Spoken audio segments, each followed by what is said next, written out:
Chapter 1 Sudden Death. My brother hated me and wanted me dead.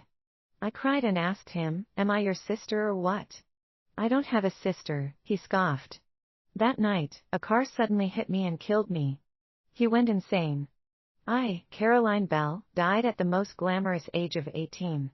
Intense pain invaded in an instant, and I was grateful that I died quickly. But my body didn't look good. I floated in midair, watching passers-by shake their heads and sigh.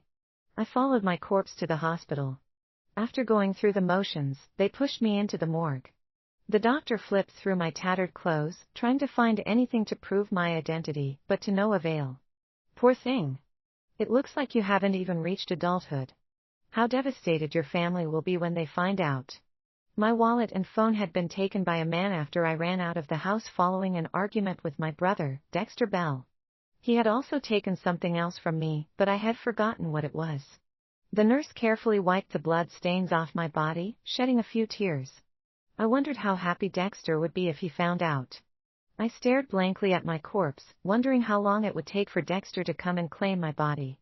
Chapter 2 Going Home. My spirit wafted back home, a luxurious villa standing in the suburbs. It looked like a lurking beast in the darkness, never giving me any warmth.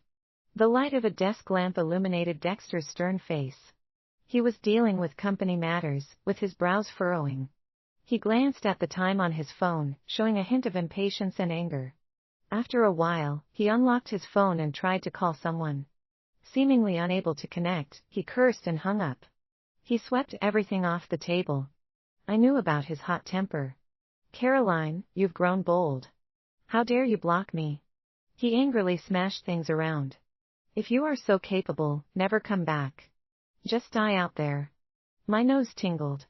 Even though I was dead, I still felt sad about his harsh words. "Dexter, you got your wish. I really died out there." I watched as the last remnants of the setting sun faded away in the distance. It seemed to take away the last trace of warmth within me. Chapter 3 Justified Rage. Dexter's rage toward me was justified. As he said, I caused the deaths of our parents. Our mother suddenly had the urge to go shopping for clothes for me during the days leading up to my birth. She was hit by a car and sent to the hospital. I was saved by the cesarean section, but she couldn't be saved. She died on the day I was born.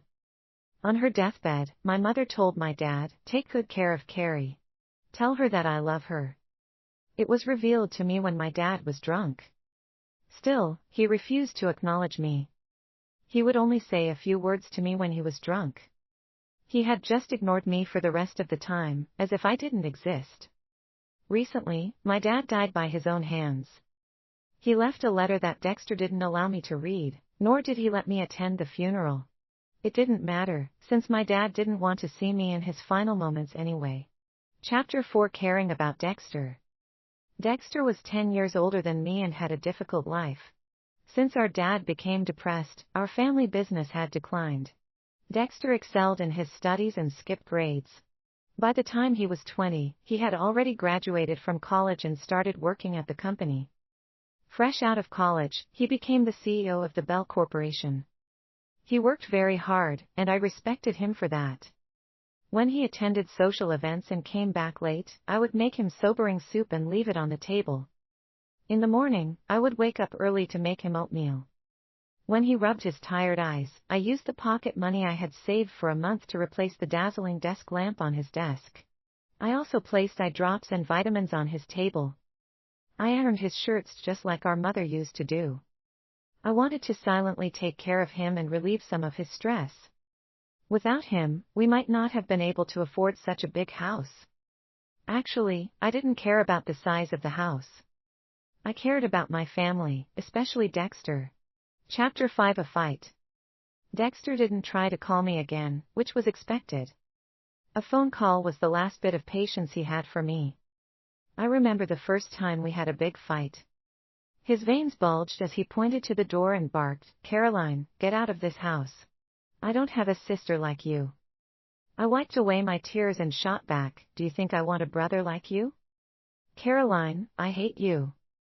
He slapped me, leaving my face swollen and red. I ran out and waited by the road out of our house, expecting him to come out and find me. The wind was chilling at night, and I was wearing thin pajamas. Soon enough, my lips turned purple, and I couldn't help shuddering. But to my disappointment, Dexter didn't come find me. He never came out of the house.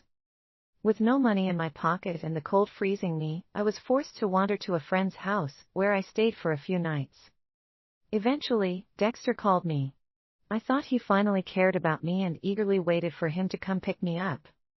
I thought he would hug me and comfort me, but he just gave me an even harder slap. I fell to the ground and looked up at him with tears in my eyes. He stood there, looking down at me with disgust. "Caroline, if you pull this disappearing act again, never come back. If it weren't for our father, I wouldn't have been providing